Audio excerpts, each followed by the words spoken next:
আজকে 10 ডাউনিং স্ট্রিটের প্রতিবাদ সভায় আপনি গিয়েছিলেন, সেখানে কি হয়েছিল? আমি তো গেছিলাম সেখানে বাংলাদেশে যে ইনজাস্টিস হচ্ছে, যে জেনোসাইড হচ্ছে, এর প্রতিবাদ জানানোর জন্য।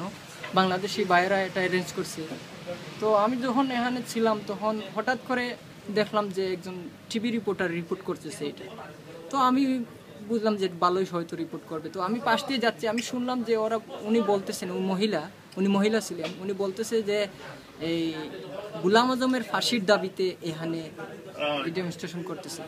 কিন্তু অরিজিনালি এটা কিন্তু এই বাংলাদেশের জেনোসাইডের বিপক্ষে, মানে গভর্নমেন্টের বিপক্ষে এটা হচ্ছে এখানে। কিন্তু ওই মহিলা রিপোর্ট করতেছে গোলাম আজমের ফাঁসির দাবিতে। তখন আমি রিয়েলাইজ করলাম যে উনি তো ভুল রিপোর্ট করতেছে। তখন ওনার রেকর্ড করা শেষ, এনটিভি রেকর্ড করছে।